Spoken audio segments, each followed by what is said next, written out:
Último testemunho. A carta existe um tipo de silêncio que não é ausência de som, é ausência de sentido. Mateus Cordeiro conhecia esse silêncio muito bem. Tinha 43 anos, trabalhava como arquivista em um cartório no interior de Minas Gerais e passava 8 horas por dia cercado de papéis que pertenciam à vida de outras pessoas. Certidões de nascimento, escrituras de imóveis, testamentos, declarações de óbito, toda a trajetória humana reduzida a documentos numerados e carimbados. Era uma segunda-feira quando o envelope chegou. Não havia remetente. O nome dele estava escrito à mão, com uma caligrafia que ele não reconheceu de imediato. Letras inclinadas para a esquerda, pressionadas com força sobre o papel, como se quem escrevia estivesse com raiva ou com medo. O carimbo dos correios indicava uma cidade que ele nunca tinha ouvido falar. Várzea do Silêncio, estado de Goiás. Mateus colocou o envelope sobre a mesa do almoço e ficou olhando para ele durante 20 minutos antes de abrir. Dentro havia uma única folha dobrada em 3 partes, sem data, sem assinatura. A mensagem dizia: "Você foi o único que viu, e por isso você é o único que pode salvar o que resta. Vá até a casa da Rua das Acácias, número 7, na cidade de Várzea do Silêncio. Não conte para ninguém. Não espere muito. O tempo que você acha que tem é menor do que imagina." Mateus leu a carta 3 vezes. Depois foi buscar um copo d'água. Voltou, leu mais uma vez. Não havia nenhuma explicação, nenhuma referência ao que ele teria visto ou quando, nenhuma pista de quem tinha enviado. Nada que transformasse aquelas palavras em algo compreensível. O que qualquer pessoa racional teria feito naquele momento seria jogar o papel fora, ou talvez guardá-lo como curiosidade e seguir em frente com a vida. Mateus ficou pensando na carta durante 3 dias. Não conseguia parar. Era como uma pedra dentro do sapato. Pequena, incômoda, impossível de ignorar. Toda vez que tentava afastar o pensamento, algo puxava de volta. Especialmente uma frase. "Você foi o único que viu." O único que viu o quê? Ele vasculhou a memória em busca de algum evento que pudesse se encaixar nessa descrição. Algum acidente que tinha presenciado, alguma cena estranha, algum momento em que ele estava no lugar errado ou no lugar certo, dependendo do ponto de vista. Então, na noite do 3º dia, enquanto lavava a louça e deixava a mente divagar, a lembrança veio. Veio com a força de algo que tinha sido enterrado deliberadamente. 18 anos atrás, uma estrada de terra no meio da madrugada, uma figura parada no acostamento. Mateus deixou cair um copo. Ele se quebrou no chão da cozinha e ele ficou parado olhando para os cacos sem ver, porque o que estava vendo estava a 18 anos de distância. Tinha 25 anos. Estava voltando de uma viagem de trabalho.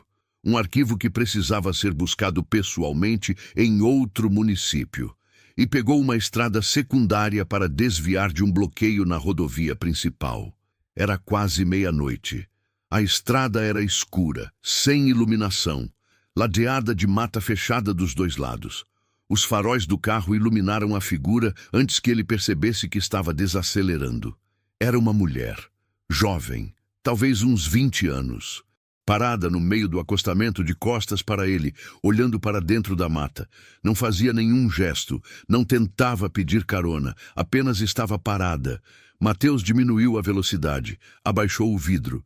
Perguntou se ela precisava de ajuda. A mulher virou devagar. O rosto dela estava perfeito, não havia nenhuma expressão. Os olhos dela eram castanhos, grandes, e estavam olhando para ele sem nenhuma emoção reconhecível. Nem medo, nem alívio, nem raiva. Apenas olhando.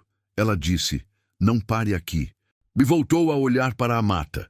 Mateus ficou parado por talvez 30 segundos. Depois, com um desconforto que ele não conseguia nomear, acelerou e foi embora.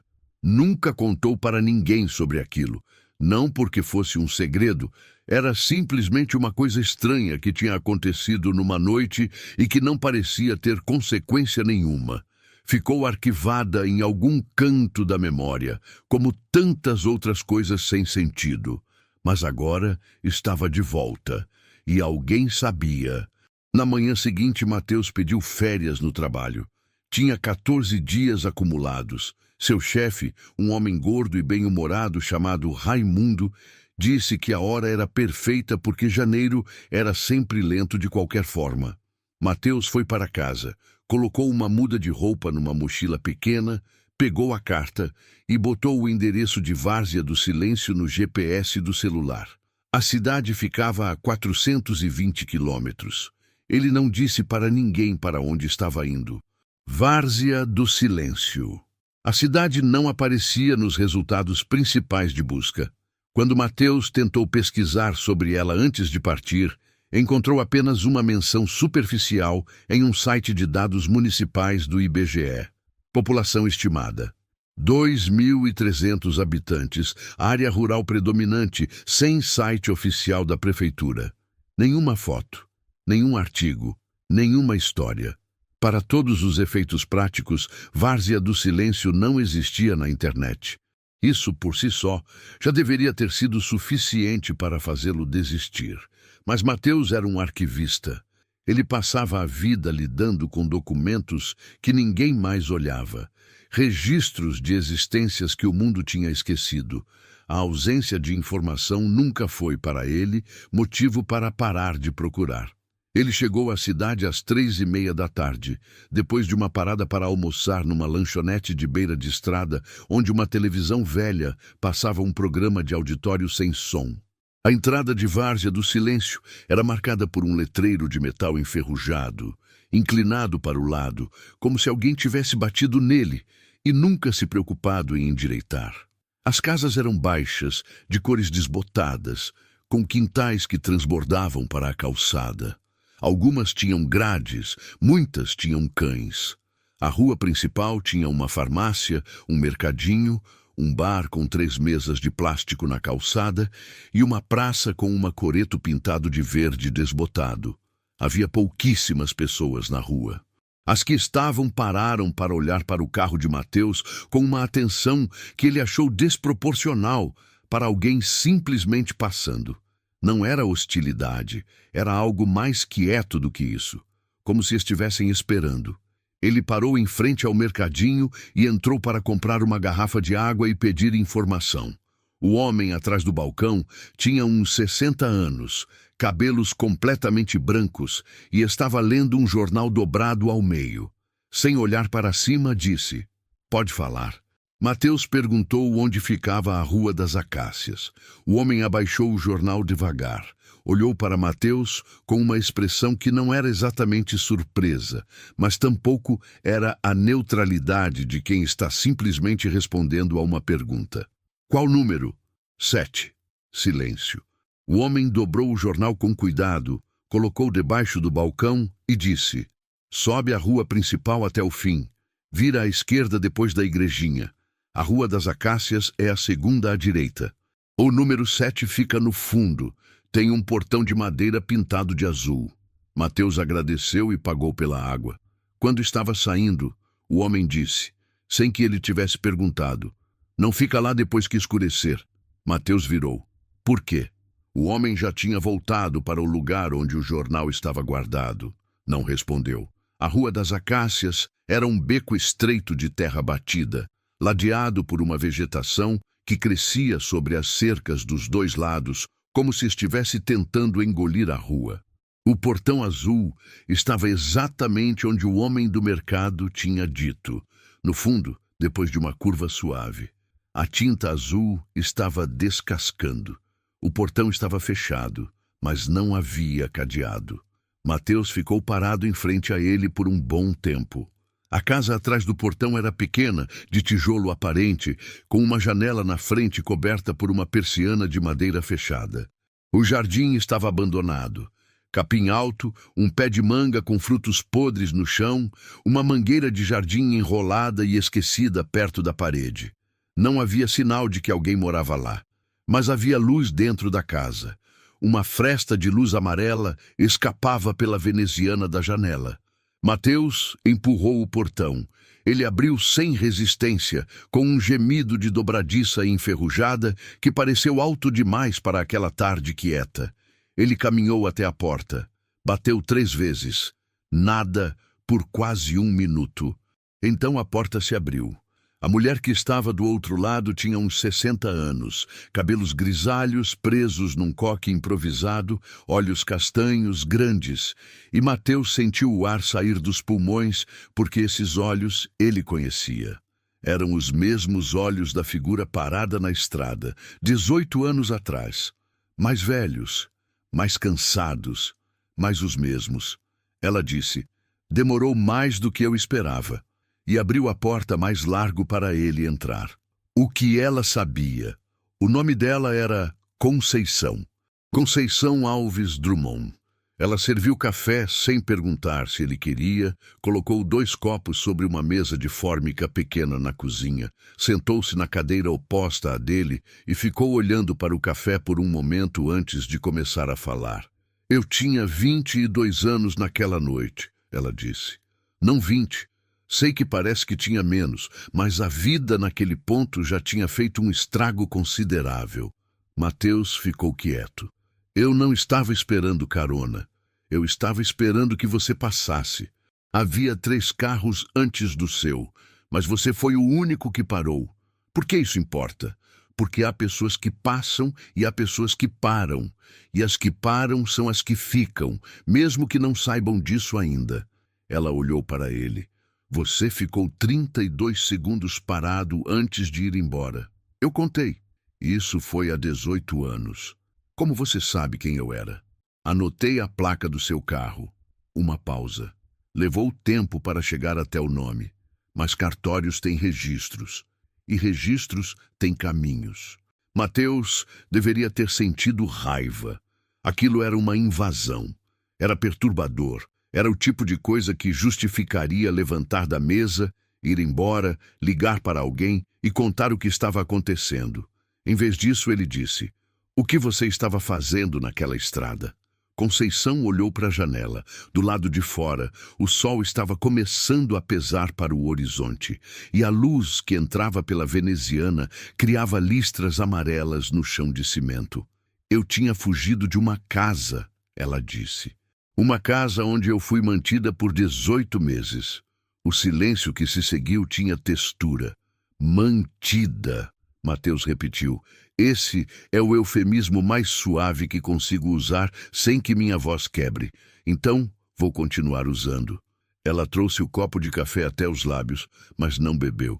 "Havia outras pessoas nessa casa. 5. 3 delas eu conhecia pelos nomes. Nomes que elas mesmas tinham escolhido, porque os verdadeiros tinham sido tomados. As outras 2 eu só conhecia de vista. Quem mantinha vocês lá? Um homem e as pessoas que trabalhavam para ele." Ela pausou. "Eu fugi numa noite em que houve um descuido, uma janela mal fechada, uma hora de atenção dividida. Corri por quase 2 quilômetros pela mata antes de chegar à estrada. E você pediu para eu não parar, porque havia um carro deles atrás de mim. Não imediatamente, mas eu sabia que ia aparecer. Se você tivesse parado mais tempo, eles teriam encontrado você também. E eu não queria ser responsável por mais ninguém." Mateus ficou olhando para ela. "Você conseguiu escapar." "Sim. E as outras?" A pergunta ficou suspensa entre eles por um tempo, que pareceu muito mais longo do que foi. "Essa é a razão pela qual você está aqui", Conceição disse. "O arquivo." Ela tinha guardado tudo. Esse era o detalhe que Mateus, como arquivista, entendeu imediatamente e de um jeito que talvez outra pessoa não tivesse entendido. Havia um instinto nisso, o instinto de documentar, de preservar, de deixar rastro quando tudo ao redor insiste em apagar. Conceição abriu uma cômoda no quarto e tirou uma caixa de sapato antiga, com a tampa presa por um elástico que havia perdido a elasticidade havia muito tempo. Dentro da caixa havia papéis dobrados, fotografias em papel comum, anotações em cadernos de capa dura e 3 dispositivos USB guardados dentro de um envelope plástico. "Levei 10 anos para juntar isso tudo", ela disse. "Depois que saí, fiquei 3 anos sem conseguir falar sobre o assunto. Depois de falar, fiquei 2 anos tentando encontrar pessoas que quisessem escutar. Depois disso, entendi que escutar não era suficiente. Era preciso provar. Mateus olhou para o conteúdo da caixa sem tocá-la ainda. O que há nesses pendrives? Registros, imagens, áudios. Ela sentou na beirada da cama. Há nomes, há endereços, há datas. Uma pausa. Há provas de que o homem que nos manteve naquela casa nunca foi responsabilizado e que ele continua operando, com outros nomes, em outros lugares. Por que você não foi à polícia com isso? Ela olhou para ele com uma expressão que não era exatamente amarga, era mais cansada. A amargura talvez já tivesse sido digerida há tempo suficiente para virar outra coisa. Fui, ela disse, 2 vezes. A primeira vez o delegado era primo de um dos homens cujo nome está nesse arquivo. A segunda vez, o inquérito foi aberto, ficou parado por 2 anos e então foi arquivado por falta de provas. Uma pausa. As provas que eu tinha foram declaradas inadmissíveis porque a forma como eu as obtive não seguia os procedimentos legais. Mas agora você tem mais. Tenho, e tenho algo que não tinha antes. Alguém de fora. Alguém que não tem conexão com essa cidade, com esse estado, com nenhuma das pessoas envolvidas. Ela olhou para ele diretamente. Alguém que parou numa estrada no meio da noite quando não precisava. Mateus ficou quieto por um momento. Depois disse, você está me pedindo para fazer o quê, exatamente? Conceição abriu a caixa, tirou um dos cadernos e o colocou sobre a cama ao lado dela. Estou pedindo para você ler tudo e depois me dizer o que fazer com isso. Ele ficou naquela casa por 4 dias. O que estava escrito? O caderno tinha 146 páginas preenchidas frente e verso com uma letra miúda, precisa, que só podia ser a caligrafia de alguém que tinha aprendido a condensar muito em pouco espaço. Conceição tinha documentado tudo que conseguia lembrar com a nitidez suficiente para colocar em palavras, descrições físicas detalhadas do lugar onde esteve.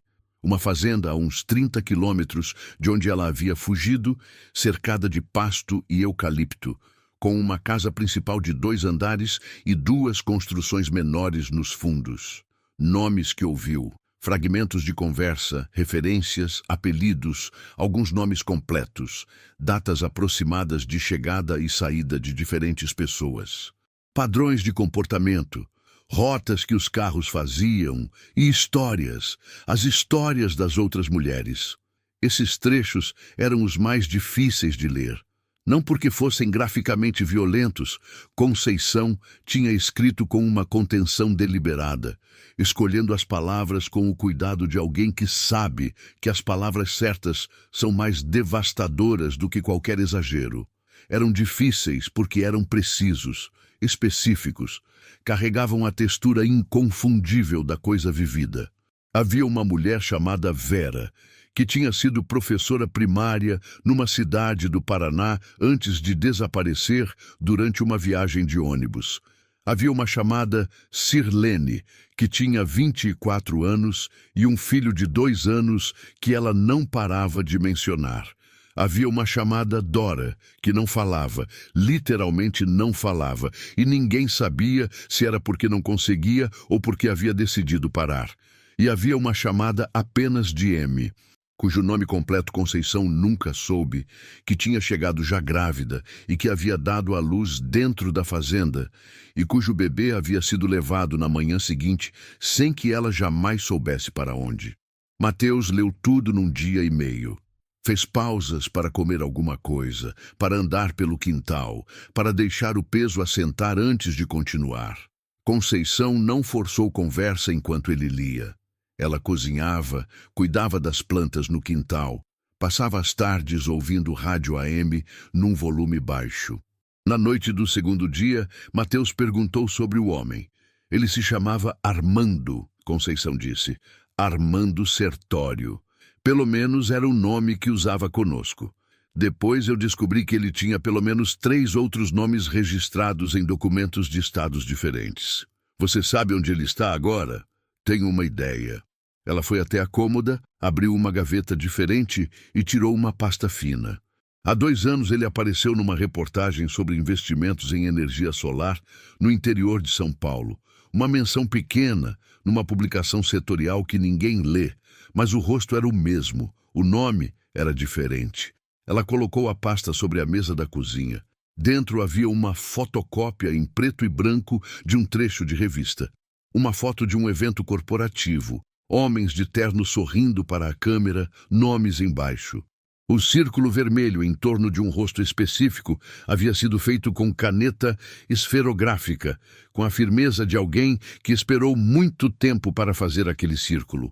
O homem que estava circulado tinha aproximadamente 60 anos na foto, cabelos brancos bem cortados, sorriso largo. O nome embaixo dele dizia Antônio Marcos Veloso, sócio fundador, Solaris Agroenergy Limitada. Ele envelheceu bem, Conceição disse, sem emoção nenhuma. As pessoas que deveriam envelhecer mal, geralmente envelhecem bem. Acho que é uma das ironias fundamentais da existência. O problema dos arquivos. O problema não era a existência das provas, era a cadeia delas. Mateus entendeu isso no 3º dia, quando passou a tarde analisando os pendrives com o notebook que tinha trazido. Os arquivos estavam lá, imagens, gravações de áudio, documentos escaneados. Alguns eram fragmentos de conversas que Conceição tinha registrado com um gravador improvisado, que ela escondeu por semanas antes de conseguir fazer funcionar. Outros eram documentos que ela tinha conseguido acesso em diferentes momentos ao longo dos anos. Registros de propriedade, extratos bancários parciais, uma comunicação interna impressa que ela tinha encontrado num lixo e guardado. O problema era que nenhuma dessas provas tinha sido obtida de forma que um sistema legal reconhecesse como válida. As gravações eram clandestinas, feitas sem consentimento. Os documentos tinham sido obtidos sem autorização. As fotografias não tinham como ser verificadas em termos de autoria e data. Individualmente, cada peça era insuficiente. Em conjunto, criavam um quadro convincente, mas convincente não era o mesmo que legalmente admissível. Você precisa de um advogado, Mateus disse. Tive 2, Conceição respondeu. Um desistiu depois que a casa dele foi apedrejada. O outro simplesmente parou de retornar ligações. Um jornalista, então. Tive um também. Passou 6 meses investigando. O material foi editado, reduzido e nunca publicado. Ele me disse que o veículo recebeu uma ameaça de processo por difamação antes da publicação. Ela olhou para o teto. São Paulo tem advogados muito caros e pessoas com dinheiro suficiente para contratá-los. Mateus ficou em silêncio por um tempo. Depois disse, o que exatamente você acha que eu posso fazer que essas pessoas não conseguiram? Conceição o olhou com aquela expressão que ele já estava começando a reconhecer. Não exatamente paciência, mas algo próximo disso. A expressão de alguém que já pensou em todas as variações de uma pergunta antes de você fazer. Você é arquivista, ela disse. Você passa a vida inteira entendendo como documentos se relacionam uns com os outros. Como criar uma cadeia de custódia.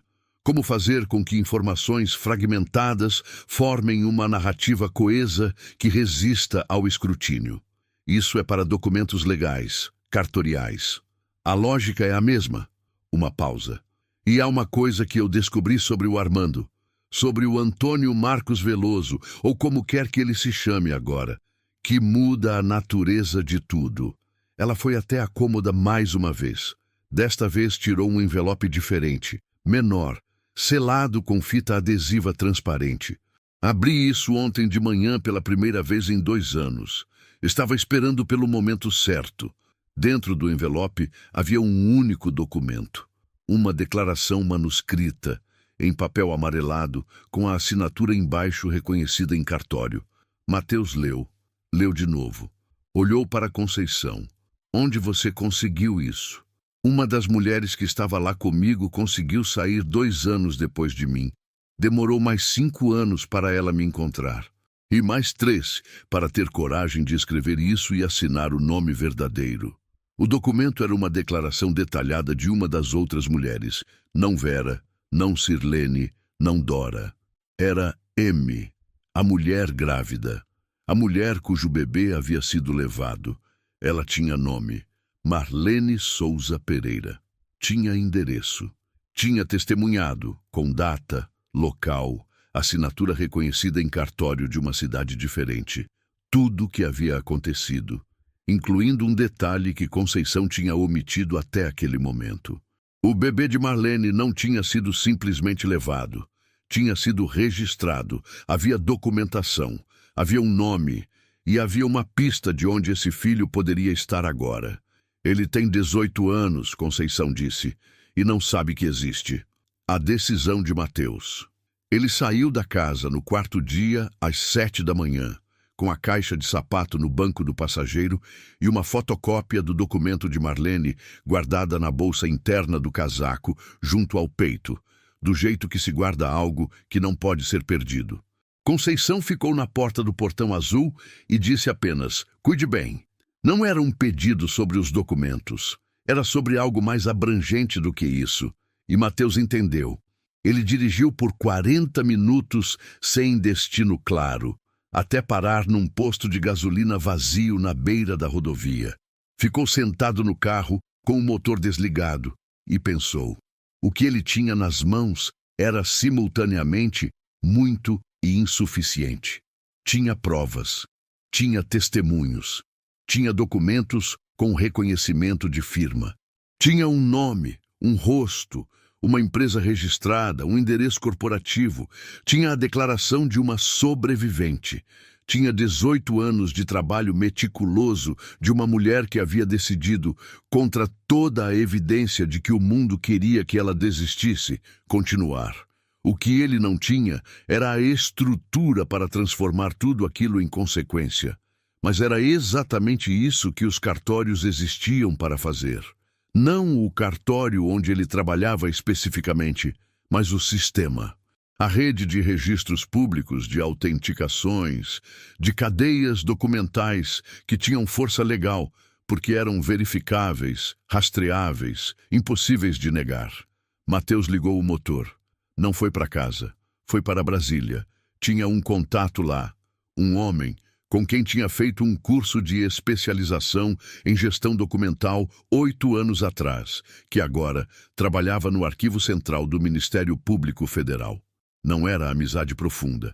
Era o tipo de conexão que existe entre pessoas que passaram uma semana intensa numa mesma sala, aprendendo a mesma coisa, e que desde então trocaram mensagem talvez 4 ou 5 vezes. Mas era alguém de dentro.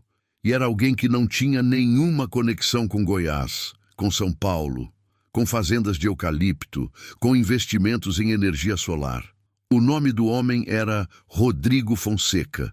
Mateus parou num posto com Wi-Fi, abriu o e-mail e mandou uma mensagem de 3 linhas dizendo que precisava de uma reunião presencial. Urgente. Assunto que não podia ser explicado em texto. A resposta chegou em 40 minutos. Quarta-feira, 14. Sei que você não pede favores à toa. Era segunda-feira. Mateus tinha 2 dias. A noite de terça. Ele dormiu num hotel barato às margens da BR-060, num quarto que tinha uma janela dando para o estacionamento e um ar-condicionado que fazia mais barulho do que frio. Não dormiu bem. Ficou acordado pensando na M, na Marlene, e no filho dela que tinha 18 anos e não sabia que existia, pensando em como uma pessoa descobre que a origem da sua vida é esse tipo de coisa. Como carrega esse peso? Se carregar é a palavra certa, ou se existe uma palavra melhor. Pensando também em Conceição, naquela casa pequena no fundo de um beco, com uma caixa de sapato cheia de 18 anos de determinação. O tipo de determinação que não é heróica no sentido que os filmes gostam de mostrar. Barulhenta, triunfante, acompanhada de música orquestral. Era a determinação quieta de quem decidiu que o esquecimento não era uma opção aceitável e que pagou o preço por isso todos os dias, no silêncio, sem plateia. Às 3 da manhã, ele se levantou e passou 2 horas organizando os documentos da caixa em ordem cronológica, dentro de pastas transparentes que havia comprado numa papelaria no caminho. Colocou etiquetas, fez um índice à mão, numerou as páginas. Era o que sabia fazer. Quando terminou, havia 23 pastas organizadas, com um sumário escrito na frente de cada uma, explicando o conteúdo, a origem do documento e a relação dele com os outros. Não era um arquivo perfeito. Havia lacunas, havia questões de autenticidade que precisariam ser verificadas. Havia pontos onde a cadeia lógica era mais sugestiva do que conclusiva. Mas era um arquivo. E arquivos têm poder. Rodrigo Fonseca. O Ministério Público Federal em Brasília era exatamente o que alguém imaginaria. Um prédio grande, frio no ar-condicionado, cheio de pessoas carregando pastas e expressões de quem tem mais trabalho do que tempo. Rodrigo Fonseca era um homem magro de 50 anos, óculos de armação fina, que veio buscar Mateus na recepção com um aperto de mão firme e o jeito de quem reserva julgamentos para depois de ouvir. Eles foram até uma sala pequena de reuniões. Mateus colocou as pastas sobre a mesa. Levou 1 hora e 40 minutos para explicar tudo. Rodrigo não interrompeu nenhuma vez. Fez anotações no bloco que trouxe. Quando Mateus terminou, ficou olhando para as anotações por um tempo que pareceu longo. Então disse: "O problema que você tem é o mesmo de sempre nesses casos. A cadeia de custódia das provas. Eu sei. Mas você fez algo que as pessoas que tentaram antes não fizeram." Ele olhou para as pastas organizadas. "Você montou um arquivo, com índice, com sumário explicativo, com a lógica de como cada peça se relaciona com as outras." Uma pausa. "Isso não resolve o problema legal, mas torna muito mais difícil ignorar. O que é possível fazer com isso?" Rodrigo fechou o bloco. "Há um procedimento que poucas pessoas conhecem. Uma representação circunstanciada pode ser apresentada diretamente ao procurador-geral em casos onde há evidência de que os mecanismos regulares foram comprometidos. Não garante investigação, mas garante análise formal." Ele olhou para Mateus.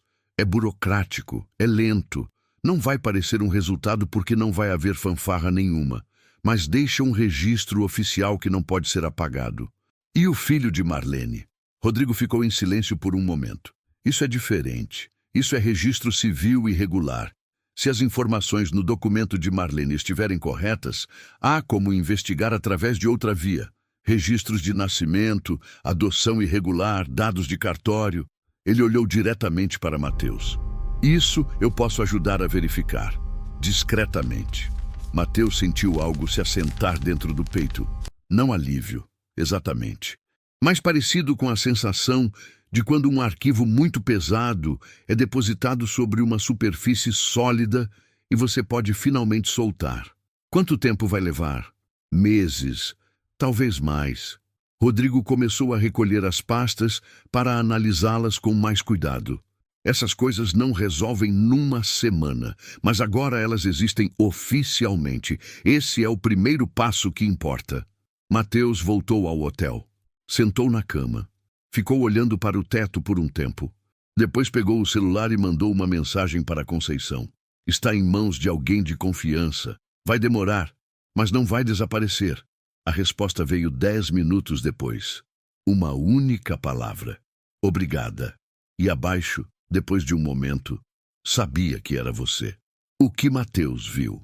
3 semanas depois, de volta à sua cidade e à rotina do cartório, Mateus recebeu uma ligação de Rodrigo. Era sobre o filho de Marlene.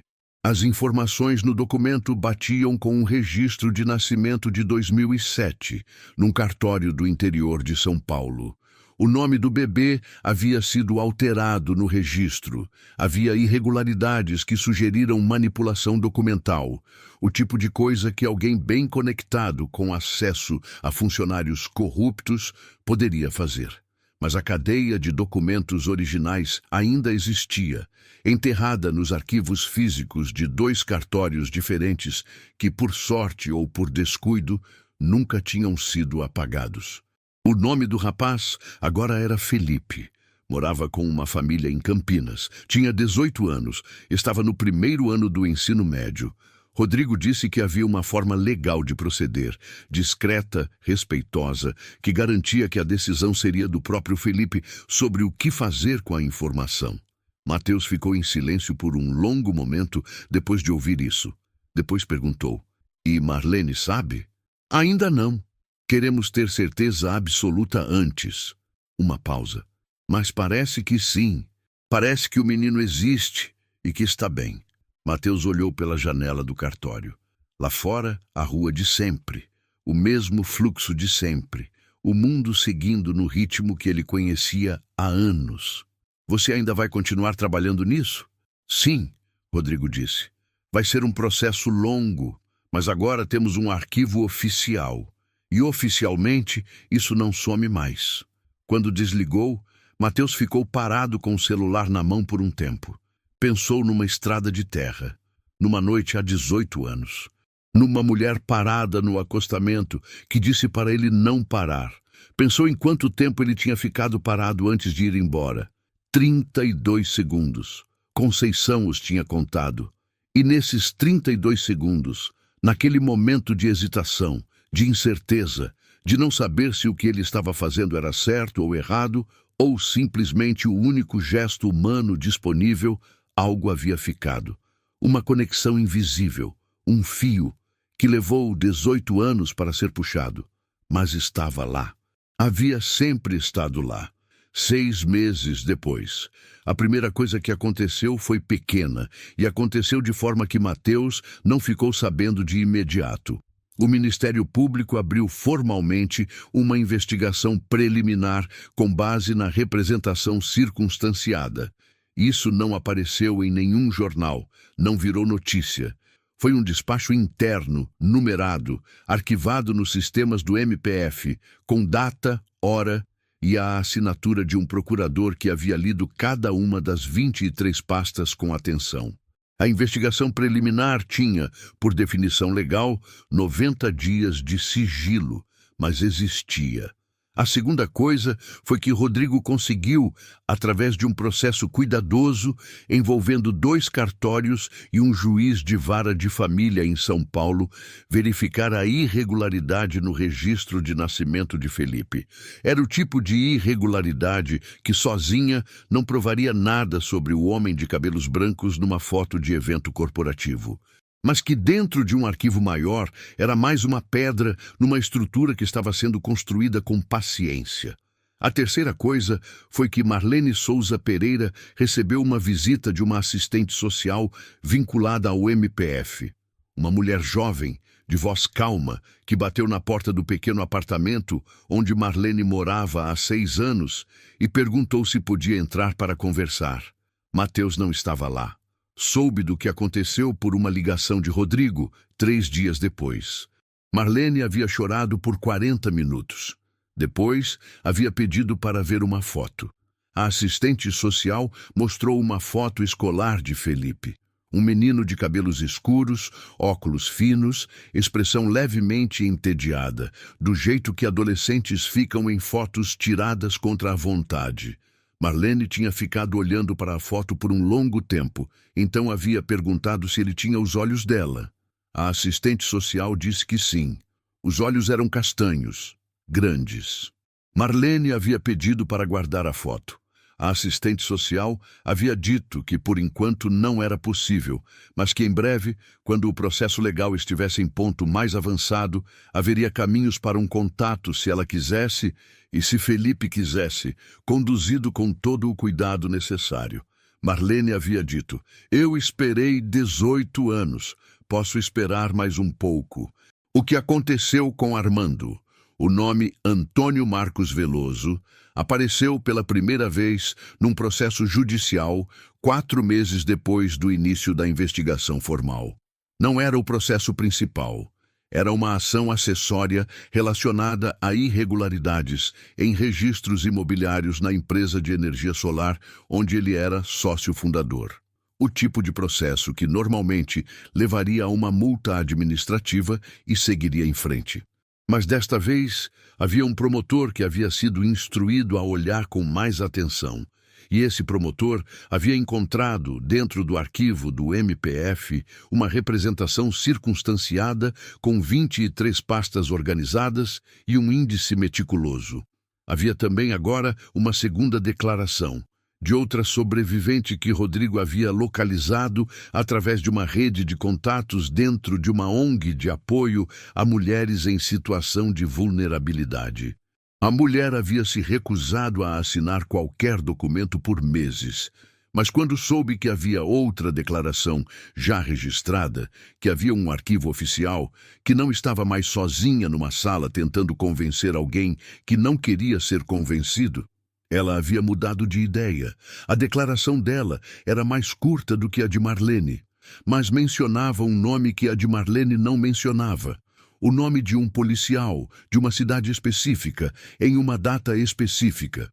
Um policial que havia aparecido na fazenda 3 vezes durante o período em que ela esteve lá. Não para resgatar ninguém. Para o contrário. Esse nome abriu uma segunda frente de investigação.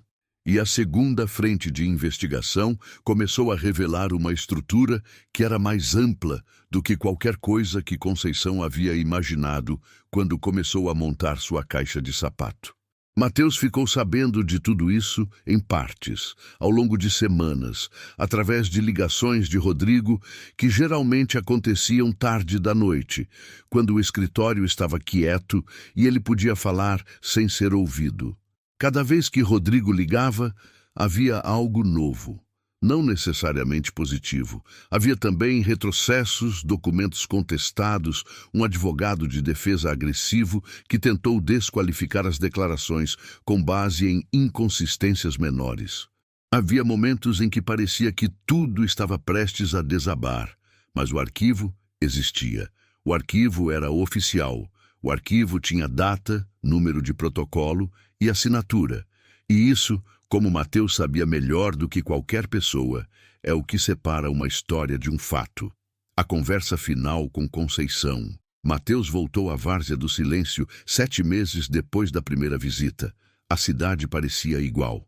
O letreiro torto na entrada, as casas de cores desbotadas.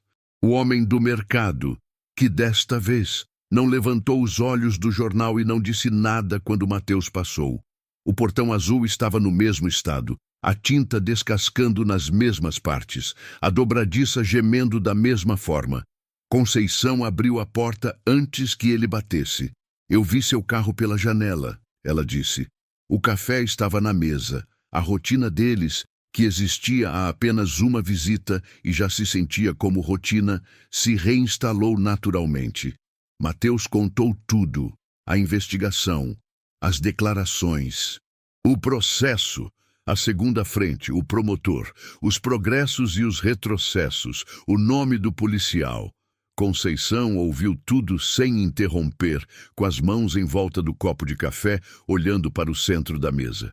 Quando ele terminou, ficou em silêncio por um tempo. Depois disse, vai funcionar?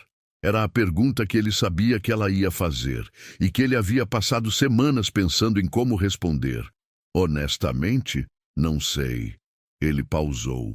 Rodrigo acha que há substância suficiente para que o processo continue e chegue a algum lugar. Mas esses processos demoram. E pessoas com dinheiro e conexões conseguem arrastar por muito tempo. Eu sei disso. O que eu posso dizer é que existe agora, que tem número de protocolo e assinatura e não pode ser simplesmente apagado, que há mais pessoas envolvidas, pessoas que o sistema não consegue intimidar tão facilmente quanto intimidou um delegado de cidade pequena ou um jornalista. Ele olhou para ela. E que Marlene sabe que Felipe existe, e que Felipe vai saber de Marlene quando estiver pronto. Conceição ficou quieta por um longo momento. Você sabe o que eu faço quando fico com medo de que tudo isso não vá funcionar? O quê? Penso na sensação que eu tinha naquela noite na estrada. Ela olhou para a janela. Eu estava com tanto medo que não conseguia sentir o frio. E de repente vi os faróis do seu carro. E você parou. Uma pausa. Você não precisava parar. Mas parou e ficou. 32 segundos que para alguém que não estava no meu lugar provavelmente pareciam nada. Para mim também pareciam nada na época. Eu sei. E foi exatamente por isso que funcionou. Ela olhou para ele. As coisas que funcionam raramente parecem grandes no momento em que acontecem. Parecem pequenas. Parecem hesitação. Parecem dúvida. Mateus ficou pensando nisso por um momento.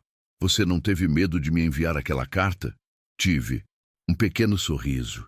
O primeiro que ele havia visto nela, discreto, como quem deixa escapar algo que normalmente guarda. Mas em algum ponto, o medo de não tentar fica maior do que o medo de tentar. O peso do que não foi dito Mateus voltou ao seu apartamento naquela noite e ficou parado no corredor com a chave ainda na fechadura por mais tempo do que podia explicar. O apartamento era o mesmo de sempre. 2 quartos. Um que usava, um que não usava e que havia se transformado lentamente num depósito de coisas que ele não queria jogar fora, mas também não sabia onde colocar. Uma sala com uma televisão que ele não ligava muito. Uma cozinha onde cozinhava o básico. Uma estante de livros que enchia devagar ao longo dos anos, sem critério particular. Era a vida de um homem que havia decidido, em algum ponto, sem que percebesse, que existir silenciosamente era suficiente. Ele ligou a luz. Jogou as chaves na bancada da cozinha. Abriu a geladeira, ficou olhando para dentro dela por uns 10 segundos, sem, de fato, ver o que havia lá dentro. E fechou sem pegar nada. Sentou no sofá. Ficou olhando para a parede em frente. A sensação que estava dentro do peito era difícil de nomear. Não era tristeza exatamente. Era mais como o sentimento que existe no momento depois de ter carregado algo pesado por um longo caminho e finalmente pousar o peso no chão. Não é alívio puro. É uma espécie de vazio inesperado onde o esforço estava. Ele tinha passado 8 meses carregando aquele arquivo. Não fisicamente, não mais, porque as pastas estavam em Brasília, sob a guarda de Rodrigo e do sistema formal, mas carregando-o do jeito que se carregam as coisas que importam, dentro, no silêncio, entre as tarefas do cartório, nas madrugadas de insônia, nos almoços rápidos, sozinho, onde, em vez de ler o celular, ficava pensando no andamento do processo. Era uma vida que havia mudado de forma que ele ainda não conseguia mensurar completamente. O telefone vibrou. Uma mensagem de um número que ele havia salvo como Rodrigo MPF. Dizia apenas: "Boa noite. Amanhã tem um desenvolvimento importante. Ligo cedo." Mateus ficou olhando para a mensagem. Então foi dormir. E pela primeira vez em muito tempo, dormiu de uma vez, sem acordar no meio da noite para pensar em nada.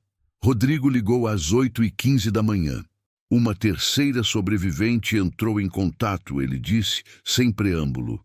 Através da rede da ONG, ela viu o nome da investigação, que agora é parcialmente pública, por causa de um vazamento na imprensa especializada, e ligou para um número de apoio. Mateus ficou sentado na beira da cama, ainda com o sono na voz. Quando? Ontem à noite. A assistente social passou a noite conversando com ela.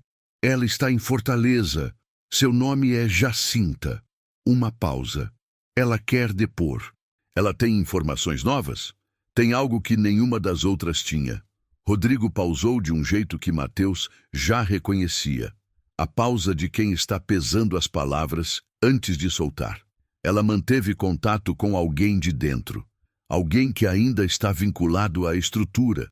Não como vítima, como funcionário. Mateus ficou em silêncio. Esse alguém, Rodrigo continuou, entrou em contato com ela há 2 meses dizendo que queria sair, que estava com medo, que tinha informações que poderiam fechar o caso de vez, mas que precisava de garantias antes de falar. Que tipo de garantias? Proteção. e imunidade parcial para os crimes que ele mesmo cometeu como parte da operação. A palavra crimes ficou suspensa no ar do quarto de Mateus por um momento. Você consegue oferecer isso? Sozinho, não. Mas há um procurador sênior que está acompanhando o caso de perto desde a semana passada. Ele tem autoridade para entrar numa negociação desse tipo. Uma pausa. Mateus, se isso se confirmar, se essa pessoa tiver o que Jacinta acredita que ela tem, o caso vai mudar de escala de um jeito significativo. Mateus foi até a janela. Lá fora, a rua de sua cidade acordava no ritmo de sempre. Padaria abrindo, cachorro de vizinho latindo, barulho de motor de carro frio que demora para pegar. Tudo igual, tudo diferente. O que você precisa de mim? Por enquanto, nada. Só queria te contar. Você foi o começo disso tudo. Me parece justo que você saiba quando as coisas andam. Mateus ficou olhando para a rua. Obrigado, Rodrigo. Obrigado você. Agora vai trabalhar. E desligou. Naquela semana, Mateus trabalhou como sempre. Entrou no cartório às 8, saiu às 18, fez o que precisava ser feito. Autenticou documentos, organizou arquivos. Respondeu perguntas de pessoas que precisavam saber como registrar compras de imóveis, como obter cópias de certidões, como regularizar situações que haviam ficado em suspenso por descuido ou por falta de tempo ou por medo da burocracia. Era um trabalho ordinário, mas ele o fazia de um jeito diferente desde que voltou de várzea do silêncio. Havia uma atenção nova, uma presença nos detalhes que talvez sempre tivesse sido necessária e que ele havia deixado virar automático sem perceber. Cada documento que passava pelas suas mãos era a vida de alguém condensada em papel. Cada assinatura reconhecida era uma pessoa que havia vindo até aquele balcão com alguma necessidade real. Ele havia sempre sabido disso, em teoria. Agora sabia de uma forma que sentia. Na quarta-feira dessa mesma semana, uma mulher entrou no cartório perto do horário de fechamento. Tinha uns 40 anos, estava com um casaco escuro que parecia ter viajado junto com ela e carregava uma pasta de plástico transparente cheia de documentos amassados. Ela foi até o balcão de Mateus e disse que precisava registrar uma declaração. Ele perguntou que tipo de declaração. Ela olhou para os lados. Não com suspeita, mas como o gesto de quem ainda não tem certeza absoluta de que tomou a decisão certa. E então disse, em voz baixa, testemunhal, sobre algo que eu vi, e que ninguém acreditou quando eu tentei contar. Mateus ficou olhando para ela por um momento. Depois disse, sente-se, vou buscar os formulários. Não era a solução. Uma declaração em cartório de cidade pequena não era o mesmo que um depoimento formal no MPF. Não tinha o mesmo peso legal, não ia sozinha a lugar nenhum. Mas era um começo, era um registro. Era uma forma de dizer, isso existiu, alguém ouviu, e há um carimbo provando que houve pelo menos um momento em que o silêncio foi interrompido. A mulher ficou no cartório por 1 hora. Quando saiu, tinha uma cópia autenticada do que havia dito, com número de registro, data e assinatura de 2 testemunhas. Mateus e seu colega de balcão, Henrique, que não sabia exatamente o que estava assinando, mas que havia confiado no instinto do colega mais velho. Na saída, a mulher parou na porta e disse, você acredita em mim? Mateus disse, não importa se eu acredito. O que importa é que agora existe um documento que diz que você disse. Ela ficou pensando nisso por um segundo. Então disse obrigada e foi embora. Jacinta Mateus não foi à fortaleza. Não havia razão para ir. Jacinta estava sob os cuidados da assistente social, do procurador, da rede de apoio. Ele não era necessário lá. Talvez a sua presença até fosse disruptiva. O elemento externo, numa situação que precisava de cuidado clínico e procedimento correto. Mas Rodrigo mandou um resumo por mensagem, 1 semana depois. Jacinta tinha 38 anos. Tinha passado 14 meses na fazenda, mais tempo do que Conceição. Tinha saído de forma diferente, não fugiu, foi liberada. Esse era o detalhe mais perturbador da história dela, porque ela nunca havia entendido completamente por quê. Às vezes, havia dito Jacinta para a assistente social, liberar uma pessoa é uma forma de controle também, porque você vai embora carregando tudo o que aconteceu e não tem ninguém do lado de fora para quem contar. E se tentar contar vai parecer louca ou mentirosa, e então você passa o resto da vida sendo o segredo deles. O homem com quem ela mantinha contato, o funcionário que queria sair, tinha 42 anos e se chamava Evandro. Havia entrado na estrutura quando tinha 25, por caminhos que ele próprio descrevia como graduais demais para perceber onde estava indo. Começou fazendo transporte, depois segurança, depois gerenciamento logístico. Em algum ponto, havia percebido de um jeito claro e inequívoco o que estava sustentando, e havia ficado paralelo pelo medo, pela cumplicidade já estabelecida, pela ausência de um caminho de saída que não implicasse consequências graves. Não era uma história de redenção simples. Rodrigo deixou isso claro na mensagem. Evandro havia cometido crimes, havia participado de coisas que não tinham nome suave. A imunidade parcial que estava sendo negociada era controversa. Havia procuradores que se opunham, que achavam que a proteção oferecida a ele era desproporcional. Mas o que Evandro tinha era o seguinte: nomes completos, endereços atuais, contas bancárias, rotas. Uma estrutura inteira que ia muito além de Armando, de Antônio Marcos Veloso, e que incluía pessoas em outras cidades, em outras posições, algumas das quais ninguém jamais teria suspeitado. É a peça que faltava, Rodrigo escreveu. Se ele fechar o acordo, o caso vai de regional para federal. Vai envolver outras delegacias, outros promotores, outros estados. Mateus ficou olhando para o telefone por um longo tempo depois de ler isso. Depois digitou: "E Conceição sabe de tudo isso?" A resposta veio rápida. "Ainda não. Você acha que ela deveria saber?" Mateus pensou. "Acho que ela sempre soube que era maior do que o que ela estava carregando sozinha. Mas talvez fosse bom ouvir que tinha razão." Rodrigo respondeu: "Vai ligar para ela ou quer que eu ligue?" "Eu ligo." A conversa com Conceição durou 40 minutos. Ela ouviu tudo com aquela maneira dela. Silêncios que não eram ausência, mas presença de algo sendo processado com cuidado. Quando Mateus terminou, ela ficou calada por um tempo. Então disse: "O Evandro. Você conhece o nome completo dele?" Mateus verificou as notas que havia feito enquanto lia a mensagem de Rodrigo. Evandro Leal Carvalho. Outro silêncio. "Eu conheci um Evandro", Conceição disse com a voz de quem está escolhendo as palavras com precisão cirúrgica. "Não sei o sobrenome, mas havia um homem com esse nome que apareceu na fazenda algumas vezes. Jovem, magro, que nunca nos olhava diretamente. Você se lembra de mais alguma coisa sobre ele?" "Lembro que uma vez eu estava no corredor. Ele passava. Ele deixou cair uma coisa. Um isqueiro. E quando eu me abaixei para pegar, ele disse muito baixo, quase sem mover os lábios: 'Não vai durar sempre.' E foi embora." Mateus ficou em silêncio. "Na época não entendi o que ele queria dizer." Conceição continuou: "Depois que saí, fiquei pensando que talvez ele estivesse falando de mim, da situação, de alguma coisa." Uma pausa. "Talvez estivesse falando de si mesmo também. Talvez. As pessoas são complicadas." Era uma observação sem amargura, apenas constatação. Até as que fizeram coisas irreparáveis. Mateus não respondeu a isso imediatamente, não porque discordasse, mas porque concordar parecia insuficiente. Então Conceição disse: "Obrigada por ligar, Mateus." "Claro, não era obrigação sua."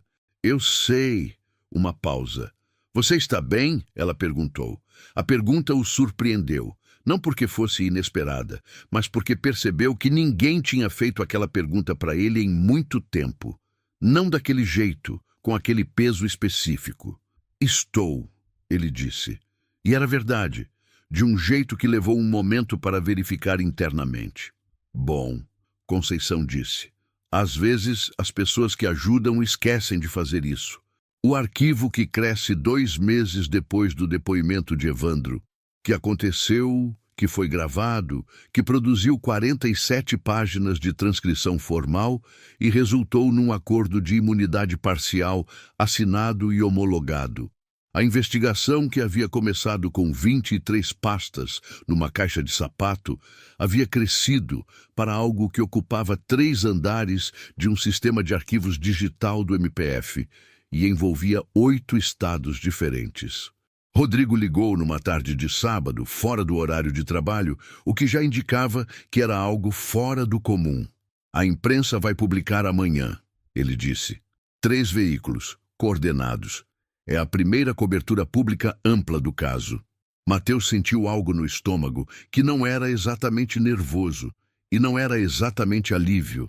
Era a antecipação de algo que havia vivido exclusivamente no privado e que agora ia existir no mundo de uma forma diferente. O nome do Armando vai aparecer? Sim. E o nome dos outros? Há nomes que vão surpreender bastante. Uma pausa. Mateus, o seu nome não vai aparecer.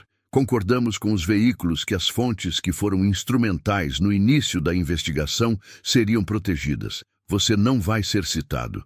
Tudo bem. Tem certeza? Tenho. Ele pausou. Não fiz isso para aparecer.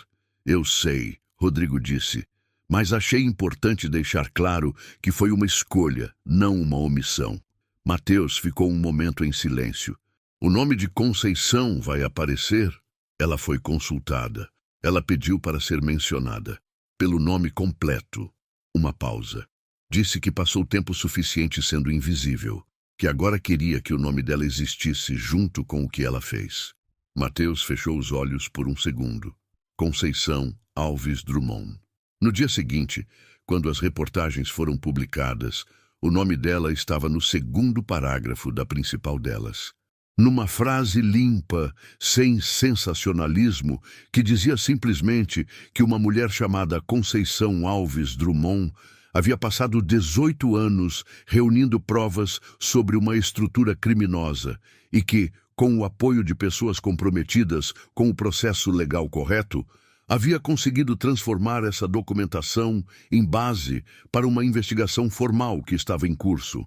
Havia uma foto dela, uma foto que ela mesma havia escolhido, tirada no quintal da sua casa, com as plantas ao fundo, olhando levemente para o lado, com a expressão de quem está prestando atenção em algo fora do quadro. Mateus ficou olhando para a foto por um longo tempo. O que ninguém vê. Havia uma parte da história que as reportagens não contavam. Não porque estivesse sendo ocultada, simplesmente porque não havia forma de reportar isso. Não havia como transformar em frase jornalística a totalidade do que havia acontecido. O que as reportagens não contavam era o custo. Não o custo financeiro. Havia algum, sim, Mateus havia usado boa parte das suas economias em deslocamentos, ligações, dias de trabalho perdidos. Mas esse era o menor dos custos. O que as reportagens não contavam era o que acontece com uma pessoa que guarda um segredo de 18 anos. O que acontece com o sono, com os relacionamentos, com a capacidade de estar presente em momentos que são apenas momentos, sem o peso do que está carregado junto. Conceição havia morado sozinha por 15 dos últimos 18 anos. Havia tido um namoro que não durou porque ela não conseguia explicar, porque não conseguia deixar certas coisas para trás. Havia perdido contato com a maior parte da família durante o período em que esteve desaparecida e havia recuperado esse contato apenas parcialmente depois. Havia passado natais sozinha, não por falta de convite, mas porque havia anos em que sair de casa no fim do ano era simplesmente mais do que conseguia fazer. Ela havia pagado o preço da memória. O preço de não conseguir esquecer e de não conseguir falar sobre o que não esquecia. Mateus pensava nisso às vezes. Pensava também no que havia custado para Marlene. 18 anos sabendo que havia um filho que não sabia que ela existia. 18 anos de uma ausência que não era voluntária, mas que o mundo tratava às vezes como se fosse, porque era mais simples, para quem estava do lado de fora, assumir que uma mãe que não estava presente havia escolhido não estar. Pensava no que havia custado para Vera, para Sirlene, para Dora, cujos destinos ele nunca soube com precisão. Havia tentado, com a ajuda discreta de Rodrigo, rastrear alguma informação. Vera havia sido encontrada. Vivia em Porto Alegre, havia reconstruído uma vida, trabalhava numa biblioteca municipal. Havia preferido não depor, havia preferido não ter o nome associado ao caso. Rodrigo havia respeitado isso completamente. Sirlene não foi possível localizar. Dora, a que não falava, havia sido encontrada por uma das assistentes sociais da ONG. Vivia com a irmã numa cidade pequena de Santa Catarina. Havia retomado alguma parte da fala ao longo dos anos, o suficiente para a vida diária, embora os médicos dissessem que havia perdas que não voltariam completamente. Havia concordado que seu caso fosse incluído nos documentos formais, desde que o nome fosse mantido em sigilo nos documentos públicos. Esses eram os pesos que ficavam do lado de fora das reportagens. Mateus havia aprendido, nesse processo, que o peso do lado de fora das reportagens era sempre maior do que o que cabia dentro. Mas havia aprendido também que as reportagens tinham que existir. Porque existir no registro público é o que torna impossível a negação. Rodrigo, e o que ele disse uma vez. Havia um momento perto do fim da primeira fase da investigação em que Rodrigo e Mateus estavam tomando café num bar próximo ao MPF. Um bar simples, de mesa de fórmica, que Rodrigo dizia frequentar porque era o único lugar nas redondezas onde o café era servido forte o suficiente. Estava tarde. Eram quase 10 da noite. Eles tinham passado a tarde revisando documentação, e os dois estavam com aquele cansaço específico, que não é físico, que é o cansaço de ter estado muito tempo concentrado em coisas que pesam. Rodrigo disse, olhando para o copo de café, "Você sabe qual é a parte mais frustrante desse trabalho? Diga."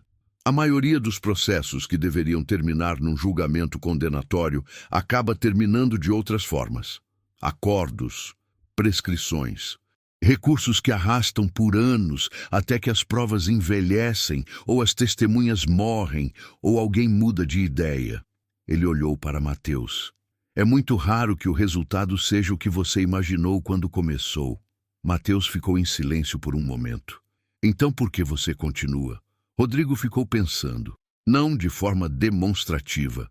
Apenas parou, olhou para a rua lá fora e deixou o silêncio existir por tempo suficiente para que a resposta que veio fosse real. "Porque arquivos não prescrevem", ele disse. "Um julgamento pode ser arrastado, um recurso pode atrasar por 10 anos, uma testemunha pode morrer, mas o registro não some. Se alguém 30 anos depois quiser reabrir, o arquivo está lá." Uma pausa.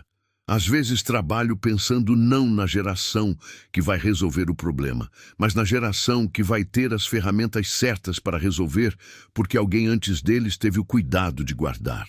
Mateus ficou olhando para ele. "Você estudou arquivística?" Rodrigo deu um sorriso leve. "Direito, mas casei com uma arquivista. Aprendi com ela que o que dura não é a decisão, é o registro." Mateus pensou nessa frase por muitos dias depois. O que dura não é a decisão, é o registro. Havia algo ali que explicava, de uma forma que ele não havia conseguido articular antes, por que havia feito o que havia feito, por que havia ido à várzea do silêncio. Por que havia passado noites organizando pastas com etiquetas num quarto de hotel? Por que havia levado aquela caixa de sapato para as mãos de alguém com autoridade para transformá-la em documento oficial? Não era heroísmo, era a convicção, talvez genética em quem trabalha com arquivos por tempo suficiente, de que as coisas que existem em registro resistem ao apagamento de uma forma que as coisas não registradas não resistem. E que às vezes a única coisa que precisa ser feita é garantir que algo exista. Formalmente, com número de protocolo, com data e assinatura. O resto, às vezes, vem depois. A última vez que Mateus pensou na estrada foi numa tarde de terça-feira no cartório, enquanto autenticava um contrato de compra e venda de um terreno numa cidade que ele nunca havia visitado. O contrato era de rotina. O homem que havia trazido era de meia-idade, cansado, com pressa, tinha outra reunião em 40 minutos e havia chegado no último momento antes de o cartório fechar para o almoço. Enquanto conferia as assinaturas, Mateus viu, na margem de uma das páginas do contrato, uma anotação à caneta que não deveria estar ali. Uma nota de rodapé manuscrita que o próprio vendedor havia esquecido de apagar antes de trazer o documento. Dizia apenas: verificar com Toninho a questão do Ribeirão. Era uma anotação doméstica, do tipo que as pessoas fazem durante negociações para não perder o fio das pendências. Não tinha nada de errado. Não havia nada irregular naquele contrato. Mas Mateus ficou olhando para aquela anotação por um segundo mais longo do que o necessário. Verificar com Toninho. Alguém, em algum ponto daquela negociação, havia percebido que havia uma questão pendente e havia anotado. Havia deixado rastro. Havia garantido que o detalhe não seria perdido. Era a coisa mais simples do mundo. E era também, pensou Mateus, a coisa mais importante. Ele carimbou o contrato, entregou a cópia ao homem, desejou uma boa tarde e ficou olhando para a porta que fechou depois que o cliente saiu. Pensou na estrada. Não com a intensidade das primeiras semanas depois da carta de Conceição. Era uma lembrança mais suave agora. Não suave no sentido de apagada, mas suave no sentido de integrada. Algo que havia encontrado seu lugar dentro de tudo o que ele era, sem precisar mais ocupar um espaço de emergência. A mulher parada no acostamento. Os olhos grandes que olhavam sem emoção reconhecível. Não pare aqui. 32 segundos. Ele havia ficado 32 segundos naquele lugar, sem saber o que estava fazendo ali, sem saber o que estava vendo, sem ter nenhuma ideia de que aquele momento ia reaparecer na sua vida 18 anos depois, sob a forma de um envelope sem remetente. E o que havia feito nesses 32 segundos era simplesmente ficar, não tentar resolver, não tentar entender, não ir embora imediatamente.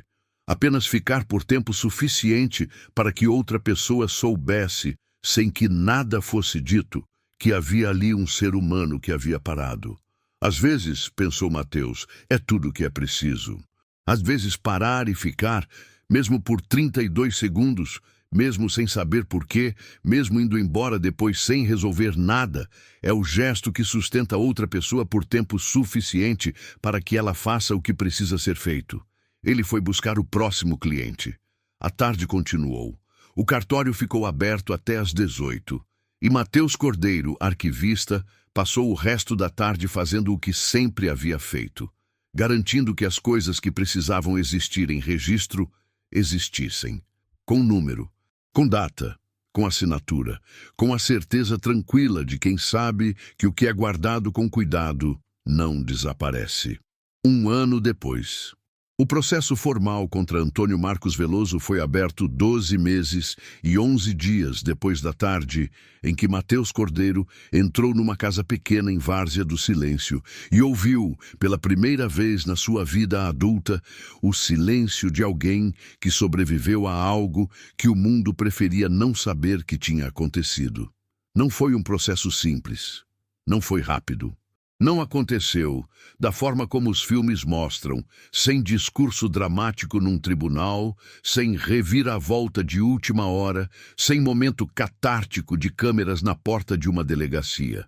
Aconteceu da forma como as coisas acontecem quando são reais, através de um acúmulo paciente de documentos, de depoimentos, de protocolos, de despachos, de audiências adiadas e reagendadas, e adiadas de novo. Através de um promotor que não desistiu. Através de um arquivista do MPF que sabia onde procurar as lacunas. Através de um arquivista de cartório que sabia como organizar o que foi encontrado. E através de 3 mulheres que disseram, cada uma à sua maneira e no seu próprio tempo, que o que aconteceu com elas havia acontecido. Na primeira audiência, Mateus ficou do lado de fora do fórum. Não era parte do processo legal, nunca foi. Ele era apenas alguém que havia funcionado como elo, como organizador, como o braço externo de uma cadeia que precisava de alguém de fora para ser concluída. Mas ficou lá de qualquer forma. Depois de 2 horas, Rodrigo saiu e foi até onde ele estava. Primeira rodada foi bem. O juiz aceitou as provas documentais como base para a continuidade do processo. Uma pausa. Vai ter mais audiências, mas o processo não vai ser arquivado. Mateus assentiu. E Marlene? Ele perguntou. Rodrigo sorriu discretamente. O tipo de sorriso que as pessoas fazem quando a notícia é boa, mas o contexto é complexo demais para a celebração simples. Felipe pediu para conhecê-la. Mateus ficou olhando para a porta do fórum por um momento. Quando? Semana que vem, numa casa de apoio, com acompanhamento. Ele disse que soube que ela havia esperado muito tempo e que não queria fazê-la esperar mais. Mateus pensou em Felipe, um menino de 18 anos com óculos finos e expressão de quem não gosta de fotos, que havia crescido sem saber e que agora sabia e que havia escolhido, sem nenhuma pressão, com todas as opções abertas, não esperar. Pensou em Marlene, que havia esperado 18 anos com a serenidade de alguém que não tem escolha. Pensou em Conceição, num beco de uma cidade que quase não existe, com um portão azul descascando e 18 anos de determinação numa caixa de sapato. Pensou numa estrada de terra, em faróis, em 32 segundos, em como às vezes a coisa mais importante que uma pessoa faz na vida inteira é parar quando não precisava ter parado. E ficar por tempo suficiente para que outra pessoa soubesse que não estava completamente sozinha. Rodrigo voltou para dentro do fórum. Mateus ficou parado na calçada mais um tempo. Depois foi para o carro, ligou o motor e foi embora. Sem pressa. Pela primeira vez em muito tempo, sem pressa nenhuma.